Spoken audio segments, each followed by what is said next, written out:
Boa noite, professor Barreto. Boa noite, todos estão me escutando? Sim. Sim, então tá bom. Primeiro agradecer a presença de todos, dizer que eu me sinto muito honrado em dividir mais uma vez o espaço com os colegas Mohamed e professor Caco, né, que tanto lutam pelo povo palestino, defendendo em todas as frentes possíveis os nossos irmãos. E agradecer àqueles que também nos ajudam compartilhando informações, dialogando e esclarecendo os fatos.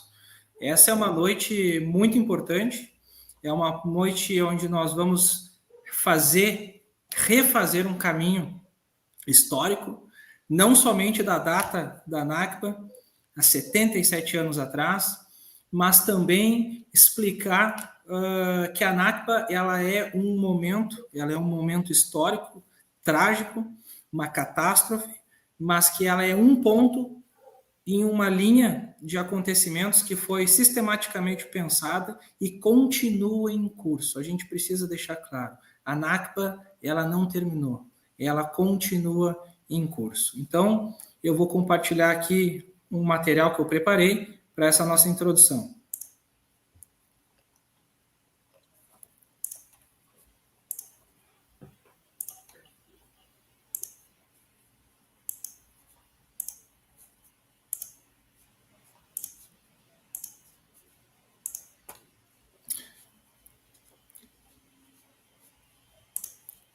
Certinho, Mohamed? Aparecem?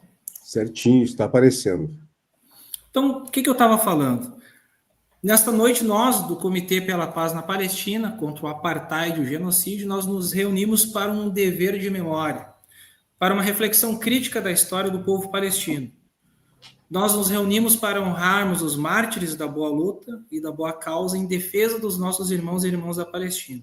Antes de mais nada, eu gostaria também de deixar aqui uma menção honrosa ao companheiro Mujica, que nós perdemos há pouco tempo, e que reconhecia a luta do povo palestino e sempre que possível se posicionava contra o genocídio e a favor do reconhecimento do Estado palestino. Dito isso, nós vamos seguindo então. O que é a Nakba? Né? Como eu vinha dizendo antes, a Nakba ela é a grande expulsão dos nossos irmãos palestinos de suas casas, né? Eu sempre gosto de propor a seguinte reflexão. Aqueles que estão nos assistindo, pensem que você trabalhou o dia inteiro e retornou para casa, jantou com a sua família, olhou para os seus filhos, olhou para sua esposa, para o seu esposo, seja lá quem for o seu companheiro, sua companheira, as pessoas que você ama, no lugar que você ama, no lugar que você pertence, e de um dia para o outro, na madrugada, tu é expulso desse local, né? Então, o que acontece? A Nakba é esse evento que marca a expulsão de mais de 750 mil palestinos das suas casas. Então, eles são forçados a saírem com a roupa do corpo, carregando os pertences que podiam. E qual é a proposição aqui? A proposição é explorar a potência da memória, né? De perder quem a gente ama ao longo das décadas e o impacto que isso causa. Porque as pessoas não perderam só suas casas e as pessoas que amavam em 15 de maio de 48. Elas continuam perdendo constantemente ao longo das décadas. Aqui vocês têm imagens de refugiados árabes, a maioria mulheres e crianças, uma vila perto de Haifa, e continuam ainda sendo massacrados, em sua grande maioria, mulheres e crianças.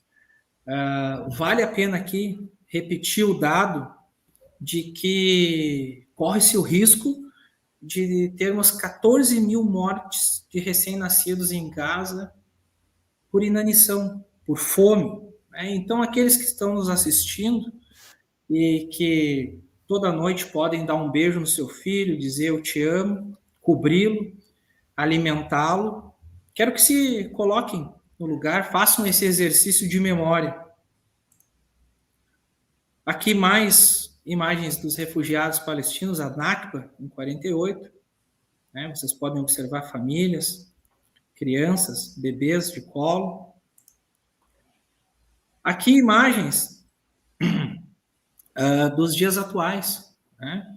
Imagens coletadas a partir de 2023, quando o Estado clandestino e ilegal de Israel inicia de novo uma tentativa de limpeza étnica do povo palestino, né, na faixa de Gaza. Vocês podem observar que as imagens elas se repetem, né? Elas são de dias atuais, mas o contexto ele continua. Tu tem aqui famílias, tu tem crianças com as suas mães e as pessoas carregando o que conseguem carregar no desespero da fuga. Aqui podemos ver bem uma imagem que ela faz a junção de duas imagens de tempos diferentes, mas com a ideia que eu passo para vocês. Né? Então, a Grande Nakba em 48 e 2023, a mesma forma, né? A mesma questão das pessoas tendo que sair desesperadas, não sabendo se vão ter sequer pelo menos água para beber. E qualquer semelhança não é mera coincidência. Eu volto a dizer, o que acontece na Palestina é fruto de um trabalho minucioso, sistemático, que vocês vão ver mais adiante com a exposição do professor Carlos. A grande catástrofe, então. Ela é um processo longo, que começa antes do 15 de maio de 1948 e continua de forma sistemática, organizada politicamente e financiada pelo capital internacional, com fins de extermínio da população palestina em todos os seus aspectos. Por que eu falo em todos os seus aspectos? Porque não basta matar o físico, exterminar o físico, tu tem que exterminar a memória também, e a gente vai ver por que tem que exterminar a memória. Vamos lá, então. Eu propus aqui de forma rápida introduzir o assunto fazendo uma provocação a partir da obra do Paul Ricoeur, né? A História, a Memória e o Esquecimento, e provocar quem está nos assistindo a perceber como a memória ela é fundamental, e aqui eu disse, a gente está fazendo um dever de memória, a gente está rememorando fatos e acontecimentos, mas principalmente o processo de esquecimento que tem se dado ao longo das décadas. Porque esse processo de esquecimento ele é muito bem pensado. Para quem acompanha a mídia tradicional sabe que o que é mostrado, que é trabalhado, que é representado na tela, mostra somente um lado. Tá? Quando fala de Israel, fala de uma maneira mais branda, mais dócil, trata-os como vítimas, e quando fala dos palestinos, nem cita palestinos, não cita a Palestina, cita Hamas e cita os palestinos como se fossem terroristas sofrendo as consequências dos seus atos. E isso tudo faz parte de uma construção muito bem elaborada e pensada. Então vamos fazer um exercício de memória aqui, né? A gente fala tanto da Palestina, e eu trouxe umas imagens aqui históricas para vocês. Aqui nós temos uma mulher palestina em Ramallah, 1898, outra mulher palestina com trajes tradicionais, tá? Na Igreja da Natividade ao fundo, em Belém, 1945. Então, o que nós vamos fazer? 2 processos. Como eu falei, a partir da obra do Paul Ricoeur, A Memória, a História e o Esquecimento de 2004, né? Provocar vocês com 2 questões.